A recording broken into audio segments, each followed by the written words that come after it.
Pad Padamamsa Parvajikacharya Astotar Sata Shishimad. His Divine Grace A.C. Bhaktivedanta Swami Prabhupada Ki Jai. Jai Vishnu Pad Padamamsa Parvajikacharya Astotar Sata Shishimad. Shringa Guru Srila Bhakti Siddhanta Saraswati Goswami Maharaj Ki Jai. Ananti Koti Vaishnavinda Ki Jai. ISKCON BBT Founder Acharya Srila Prabhupada Ki Jai. Namacharya Srila Haridas Thakur Ki Jai. Premsako Shri Krishna Chaitanya Prabhu Nityananda Shri Advaita Gadadhar Shivasari Gaur Bhaktavinda Ki Jai. Shri Shri Radha Krishna Gopinath Shamakund Radhakund Giri Govardhan Ki Jai. Vrindavan Dham Ki Jai. Mayapur Dham Ki Jai. Navadip Dham Ki Jai. Jagannath Puri Dham Ki Jai. Jamunamaya Gangamaya Ki Jai. Tulsi Devi Bhakti Devi Ki Jai. Their Divine Lordship Shri Shri Rukmini Dwarkadish Ki Jai. Their Divine Lordship Shri Shri Jagannath Baladev Shrimati Subhadra Ki Jai. Their Divine Lordship Shri Shri Gaurnitai Ki Jai. Grantara Srimad Bhagavatam Ki Jai. Transcendental Book Distribution Ki Jai. Harinam Sankirtan Jagi Ki Jai. Transcendental Prashadam Distribution Ki Jai. Gaur Pramananda Hari Hari Bo. All glories to the Sema devotees, Hare Krishna. All glories to the Sema devotees, Hare Krishna. All glories to the Sema devotees, Hare Krishna. All glories to Sri Sri Guru and Sri Gauranga. Glories to Srila Prabhupada. Om Namo Bhagavate Vasudevaya.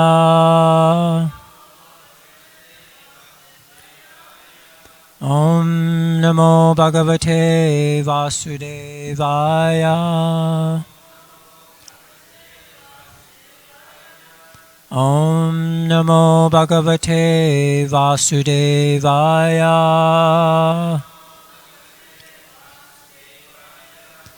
So today we're reading from the Srimad Bhagavatam.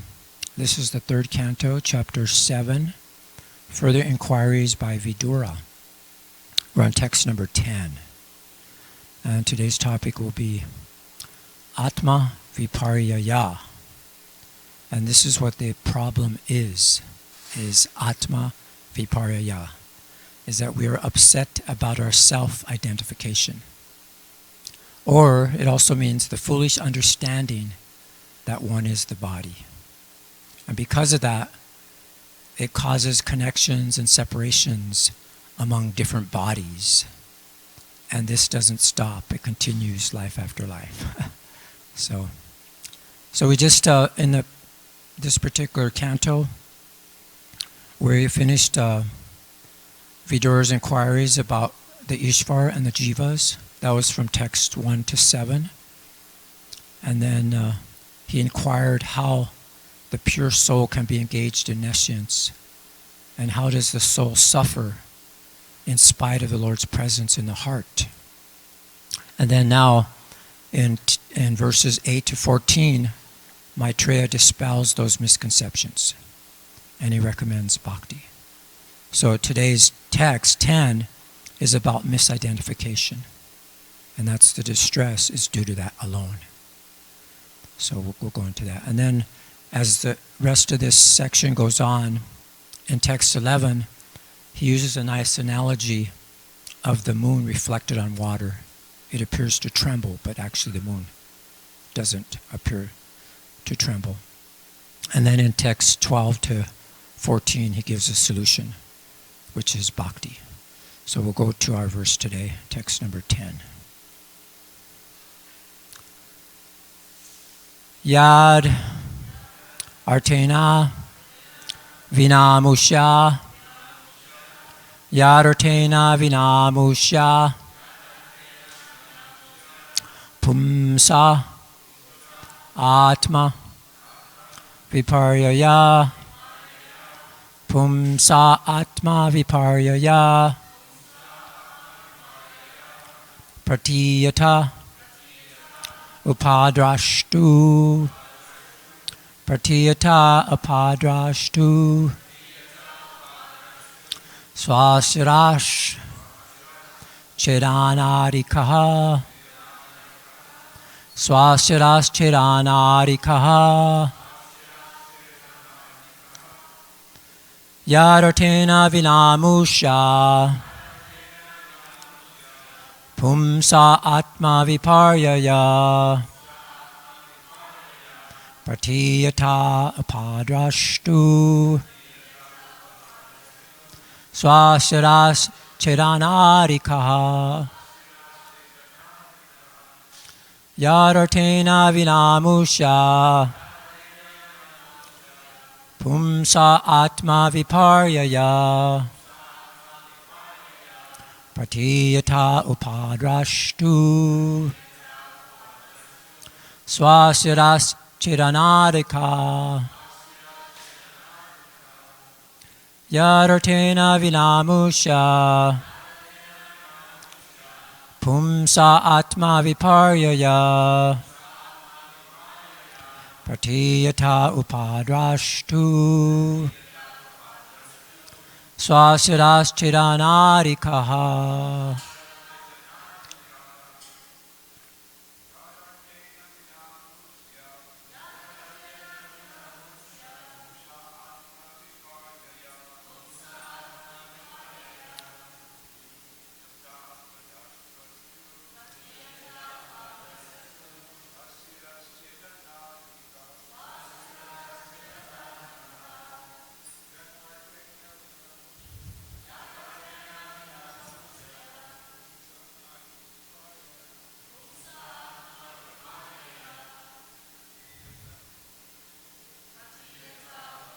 Astu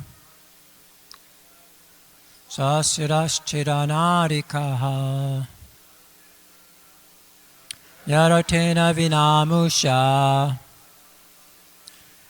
Pumsatma viparyaya Pratiyata upadrashtu chiranarikaha Yaratena vinamusha Satma viparyaha Kata bhagadasya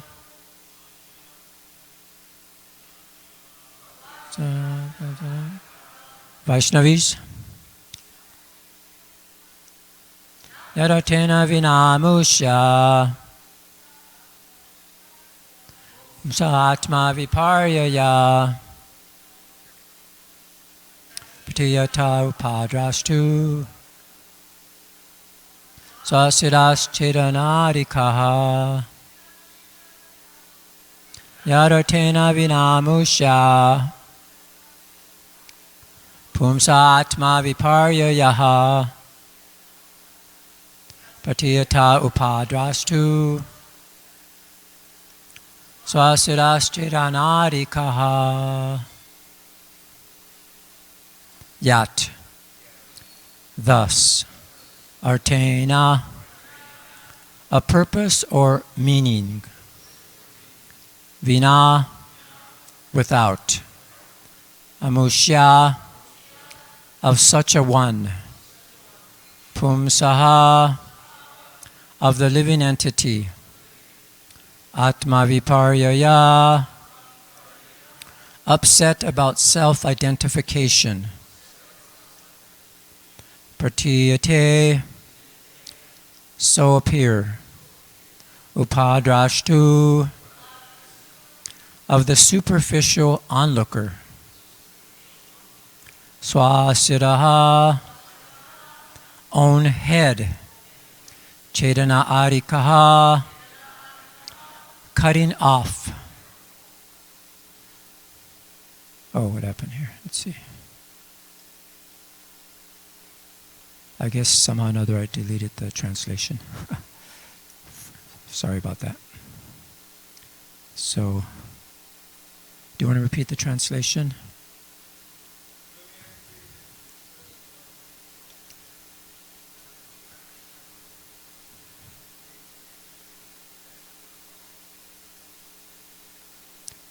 Thank you. Purport. A teacher in school once threatened his pupil that he would cut off the pupil's head and hang it on the wall so that the child could see how his head has been cut off. The child became frightened and stopped his mischief. Similarly, the miseries of the pure soul and the disruption of his self-identification are managed by the external energy of the Lord. which controls those mischievous living entities who want to go against the will of the Lord. Actually, there is no bondage or misery for the living entity, nor does he ever lose his pure knowledge. In his pure consciousness, when he thinks a little seriously about his position, he can understand that he is eternally subordinate to the mercy of the Supreme, and that his attempt to become one with the Supreme Lord is a false illusion. Life after life, the living entity falsely tries to lord it over material nature and become the lord of the material world. But there is no tangible result. At last, when frustrated, he gives up his material activities and tries to become one with the Lord and speculate with much jugglery of words, but without success. These activities are performed under the dictation of the illusory energy. The experience is compared to the experience of one's having his head cut off in a dream. The man whose head has been cut off also sees that his head has been cut off. If a person's head is severed, he loses his power to see. Therefore, if a man sees that his head has been cut off, it means that he thinks like that in hallucination. Similarly, a living entity is eternally subordinate to the Supreme Lord, and he has this knowledge with him. But artificially, he thinks that he is God himself, and that although he is God, he has lost his knowledge due to Maya. This conception has no meaning, just as there is no meaning to seeing one's head being cut off. This is the process by which knowledge is covered.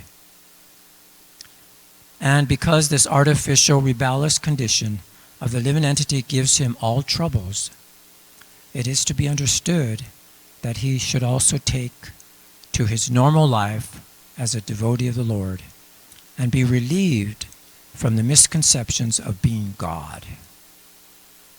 The so-called liberation of thinking oneself God is that last reaction of avidya by which the living entity is entrapped. The conclusion is that a living entity deprived of eternal transcendental service to the Lord becomes illusioned in many ways. Even in his conditional life, he is the eternal servant of the Lord. His servitude under the spell of the illusory Maya is also a manifestation of his eternal condition of service. Because he has rebelled against the service of the Lord, he is therefore put in the service of Maya. He is still serving, but in a perverted manner. When he wants to get out of service under material bondage, he next desires to become one with the Lord. This is another illusion. The best course, therefore, is to surrender unto the Lord and thus get rid of the illusory Maya for good, as confirmed in the Bhagavad Gita 7:14. Daivihi esha gunamai mama maya duratya mameva ye prapajante mayametam taranti te. Jai.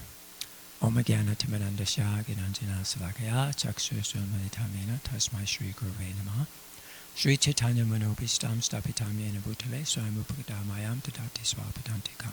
Jai Shri Krishna Chaitanya Prabhu Nityananda Shri Advaita Gadadhar Srivasari Gaur Bhaktivinoda. Hare Krishna Krishna Krishna Hare Hare Hare Rama Rama Rama Hare Hare. So Archita Prabhu, can you read the translation again?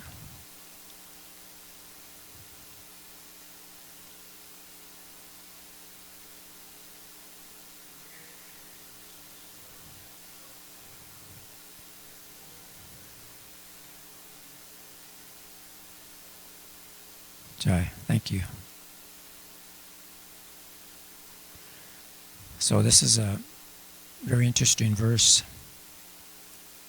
And this verse is one of the verses that helps defeat the argument of the origin of the jiva.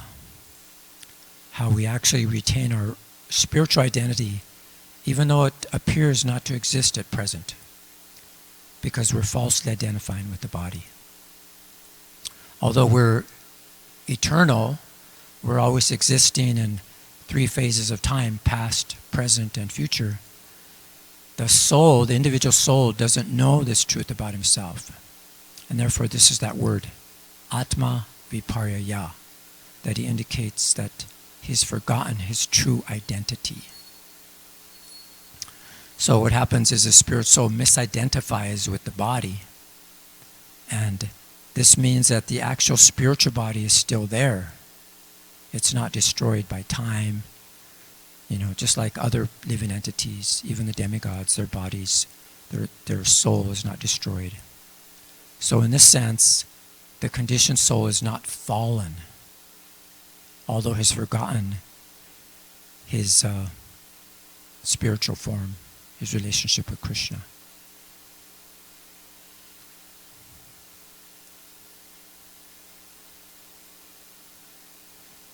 So, sorry about that.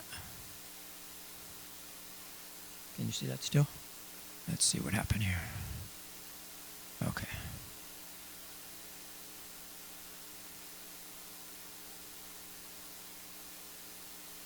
So according to Sanatana Dharma, we saw the picture there of the actual soul. It's an image from the Atma magazine.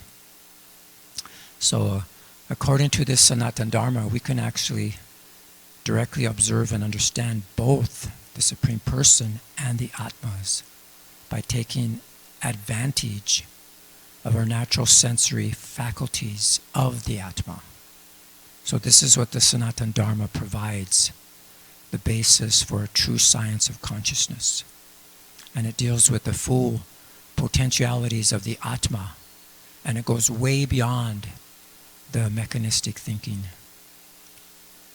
So the Atma, it can actually achieve higher states of activity and participate in a direct relationship with the Supreme Person. So this is what it means. This is a sentient and personal relationship we have. So these are the faculties that we have. And this is what Sanatana Dharma teaches us, is the actual nature of consciousness. It can be understood by the Atma. That's who you are, the soul. So this is a level of conscious activity. So remember, we showed this slide last class I gave, how it doesn't matter what kind of brain one has, because simply if you transfer your consciousness from material consciousness to Krishna consciousness, your life becomes successful. So it doesn't matter what the brain substance is in a particular body. It's the consciousness of the soul that works intelligently. And this is the whole movement to Krishna consciousness, is to purify that consciousness. And then we become successful. But in this particular verse, we learn, but we don't want to lose our head. See, it doesn't matter what kind of brain you have, but you don't want to lose your head by behaving irrational, like activities that have no meaning.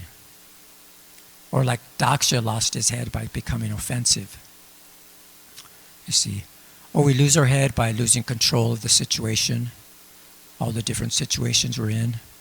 Or we succumb to influences of bodily desires. This is how you could lose your head. Or we could lose our head in reactivity, so much noise, so much social media, TV, our inbox of other people's agendas. And what to speak of having adi-daivic miseries that we get from this material world, thinking that we're the body, the material energy. We have to deal with adi-bodhic miseries from each other. It's said that the highest paid in billions of dollars are engineers to try to figure out how to steal our attention with distractions so that we could become like a 15-second byproduct, a consumption byproduct. And this is why this is the whole thing about social media. They have They're paying billions of dollars to people to steal away your attention and to distract you. Just think, like, if you have 1 hour per day in distraction, that's 30 hours a month. And if you go 2 hours a day in distraction, that's 60 hours a month. That's like a week per month. And then 12 weeks per year, that's like 3 months in distraction. So they say that, so that's only 2 hours, but they say the average American watches 4 hours of television every day. That's 28 hours per week. That's like a full-time job. And over a lifetime, you lose a decade of your life. And you might say, oh, that's only 10 years, I might live to be 100 years, but yeah, maybe. But what does Prahlad Maharaj say about that? He instructs his demoniac schoolmates in the 7th canto. Say you live for 100 years.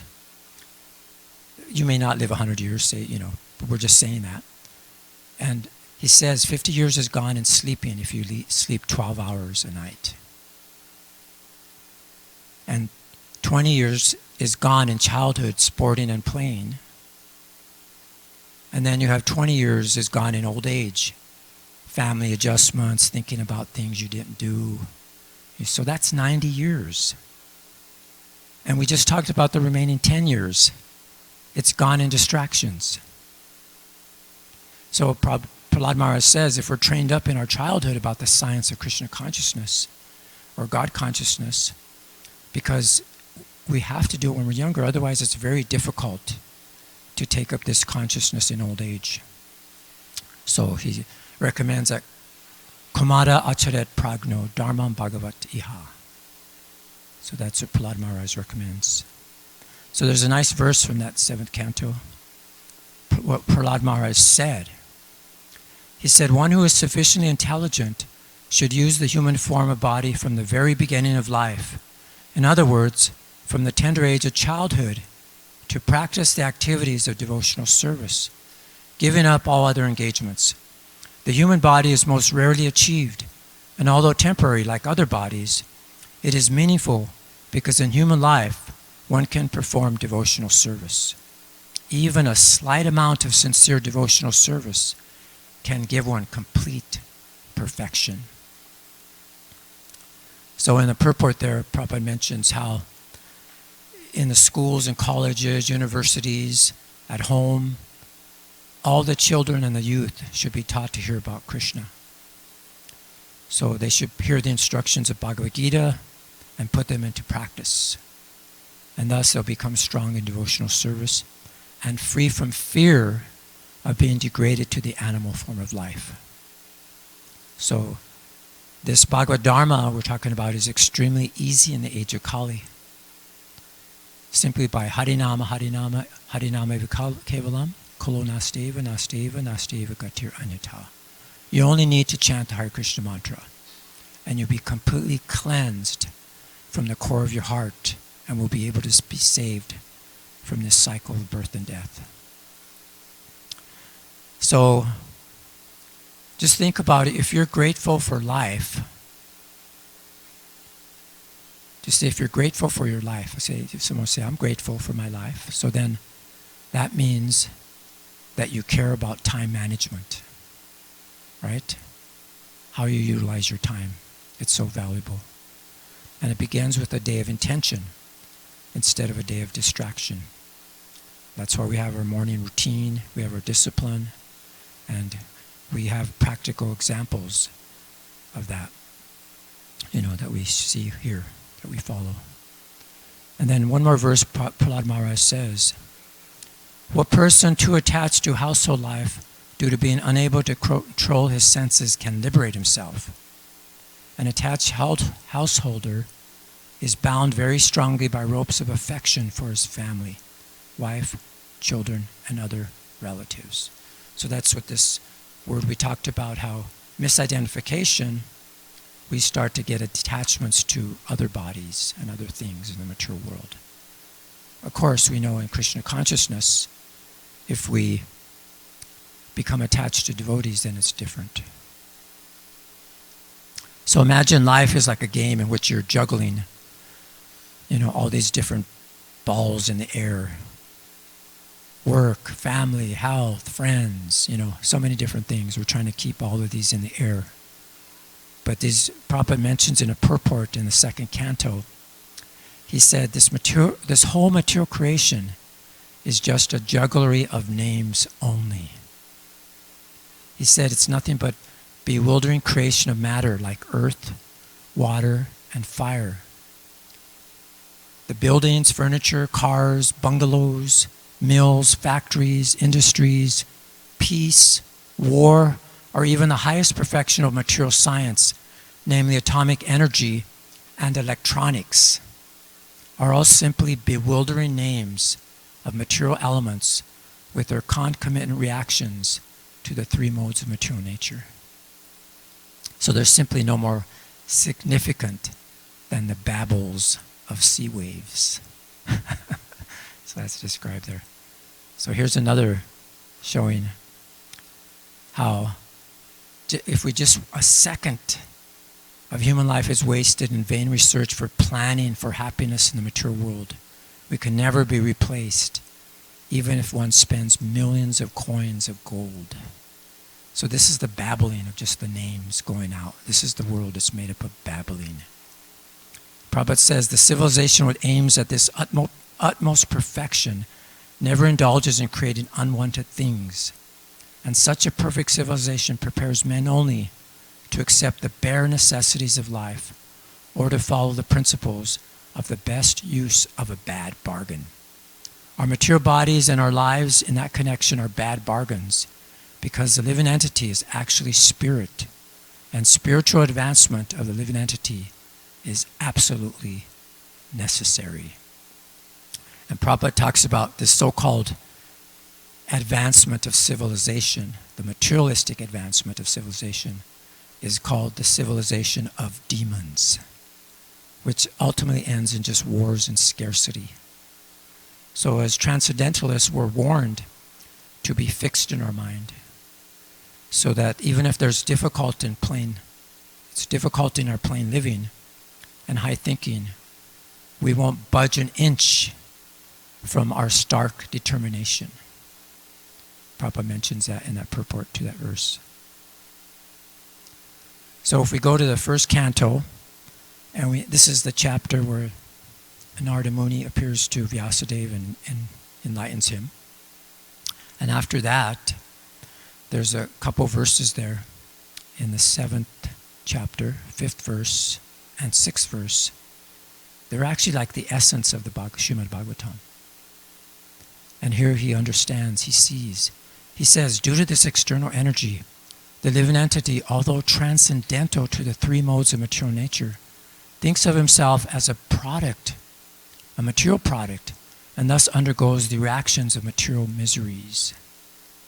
And Prabhupada says in the purport there that that's the root of suffering by the materialistic living being. It's pointed out by Vyasadeva, but he also gives the remedial measures which we have to take up. And so this is what we have to understand, that he says here, the living entity misunderstands himself to be a material product. This means that the present perverted way of thinking, feeling, and willing under material conditions is not natural for him.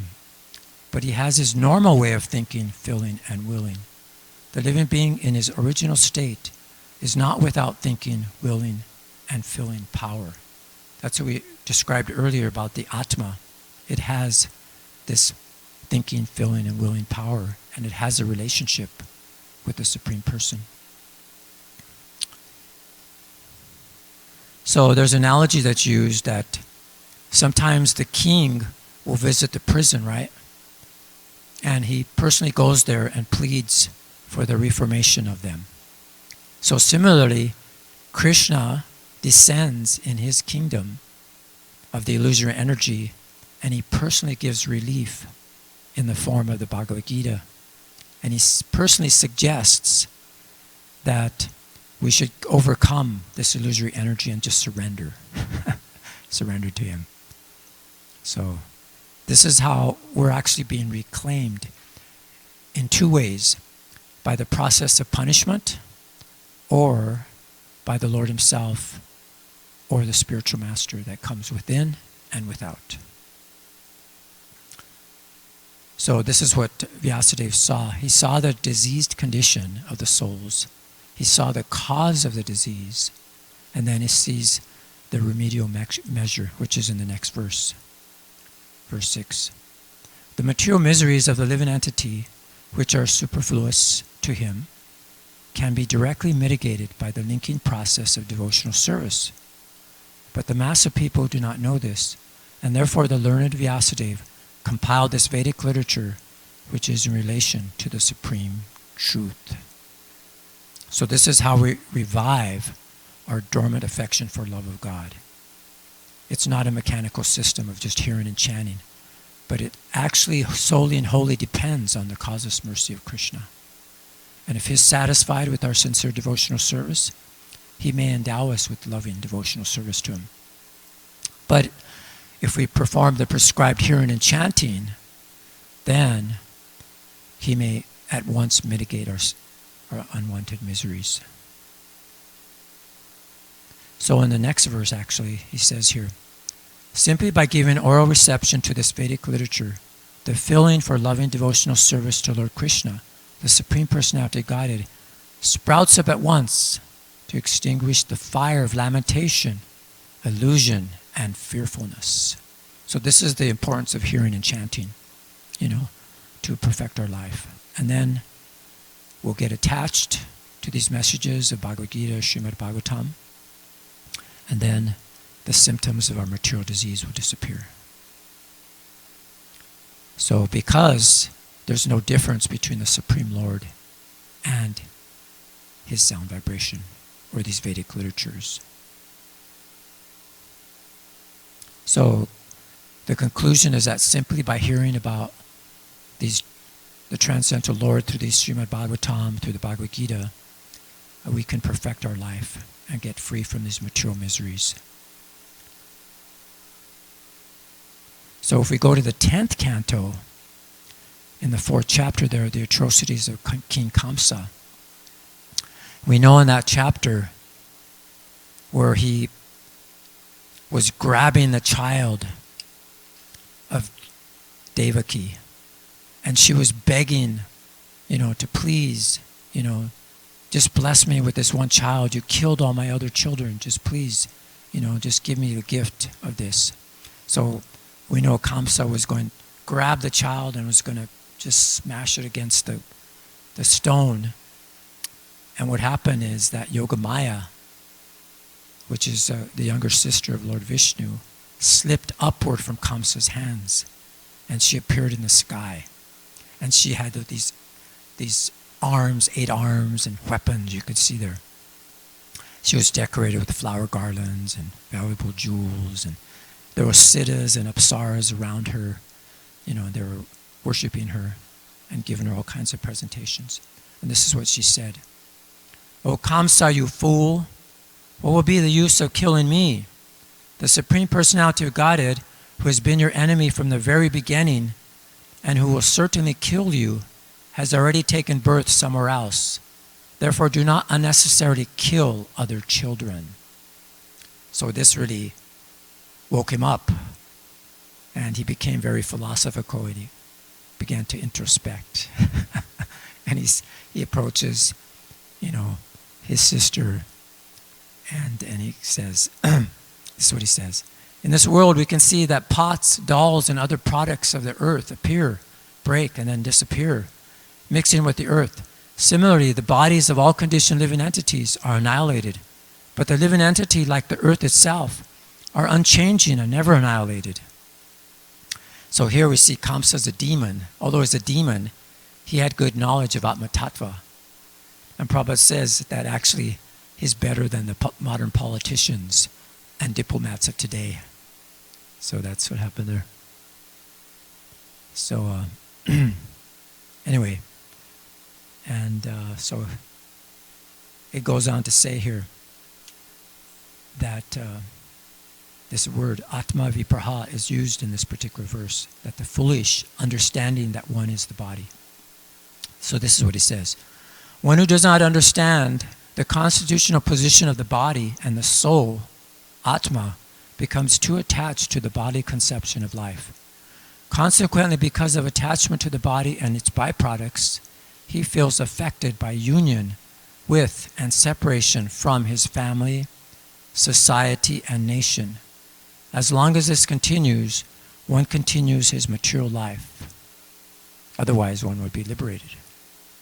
You see. So this is what Dharma means, is that we have to engage in the service of the Lord, and then we'll be liberated. And if you do that, even in the mature world, you're using your body and your mind, you're considered to be liberated, even though you're in the mature world. So this is the response that Devaki gave to Kamsa. O great personality Kamsa, only by the influence of ignorance does one accept the material body and bodily ego. What you have said about this philosophy is correct. Persons in the bodily conception of life, lacking self-realization, differentiate in terms of this is mine and this belongs to another.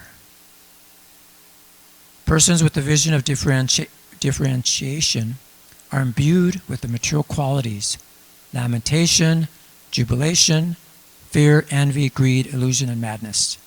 They are influenced by the immediate cause, which they are busy counteracting because they have no knowledge of the remote supreme cause, the Supreme Personality of Godhead. So that's there described. And then if you go to the 12th canto, again, this is brought up. And Srila Vishnava Chakravarti Thakur, he has given an elaborate summary of the Srimad Bhagavatam in the commentaries to his verses in this chapter. This is the 5th chapter of the 12th canto. And this is when Sukadev is enlightening Parikshit Maharaj. And he's using this analogy that we're having today. He says, in a dream, one can see his own head being cut off and thus understand that his actual self is standing apart from the dream experience. Similarly, while awake, one can see that his body is a product of the 5 material elements. Therefore, it is to be understood that the actual self, the soul, is distinct from the body it observes and is unborn and immortal. So then he keeps on going and says, when a pot is broken, the portion of the sky within the pot remains as the elemental sky, just as before. In the same way, when the gross and subtle bodies die, the living entity within resumes his spiritual identity. The material bodies, qualities, and activities of the spirit soul are created by the material mind. That mind is itself created by the illusory potency of the Supreme Lord, and thus the soul assumes material existence. So it goes on and describes many different ways here how even though the snake bird bit him, King Parikshit was completely unaware of what happened. He became completely, in samadhi and introspective about, in meditating on Krishna. And then Prabhupada ends the purport today with this verse. Daivihi esha gunamayi mama maya durataya mamevaye prabhajante maya matarantite. This divine energy of mind, consisting of the 3 modes of material nature, is difficult to overcome, but those who have surrendered to me can easily cross beyond it. So these gunas are like ropes we see here. And a rope is you have different strands, and you weave them together and they become very, very strong. So this material energy is very strong to overcome. But if we surrender to Krishna, then we can actually get out of this false temporary illusion and surrender to Krishna. So this is our process here. And this is the last slide here. In the next verse, we'll see an example of the moon. It's an analogy that it reflects on water and appears to the seer to tremble due to being associated with the quality of water. So the self associated with matter appears to be qualified as matter.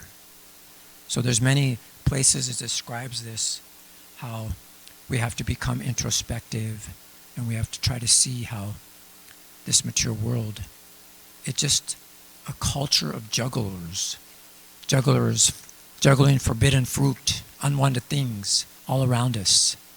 But we may think we're immune, but actually there's a verse, it says here, those who think, it's not a verse, but it's a kind of a phrase that came up with Chaitanya Charan. Those who think they aren't prone to evil are the most prone to evil. This is, again, losing your head. And we may end up doing things that we would normally find obnoxious. So again, you lose your head, you see. So to be a leader, we have to ask our questions, to listen, learn, and realize that we don't know everything, but we can actually inquire and find out these things. Because the external situation, it can help us produce more introspection. We can discover greater number of internal truths and appreciations. Just like an example, you see an attractive person, you can think, instead of being attracted to them bodily, I can see how this person, who created this beautiful person, just think how beautiful that person should be. And then we become attracted to that. So this is what we should be. Instead of extravagant, we should become introspective. Become very grave like the sea and dive into the nectar instead of remaining on the surface where it's so much distraction, so much misery, so many things like that. We could go deep and just realize that there's many aquatics there that are just enjoying the nectar of the ocean of nectar of Krishna consciousness. So this is what we want to do. And there's a nice verse I'd like to end with here. This is from the prayers of the personified Vedas. Therefore, O Master of the three worlds, the wise get rid of all misery by diving deep into the nectarian ocean of topics about you, which washes away all the contamination of the universe. Then what to speak of those who, having by spiritual strength rid their minds of bad habits and free themselves from time, are able to worship your true nature, O Supreme One, finding within it uninterrupted bliss. So I'd like to end there. And if anyone has any comments, questions, or realizations. Jai. Okay, well, thank you very much for your kind attention. All glories to Srimad Bhagavatam, all glories to Srila Prabhupada.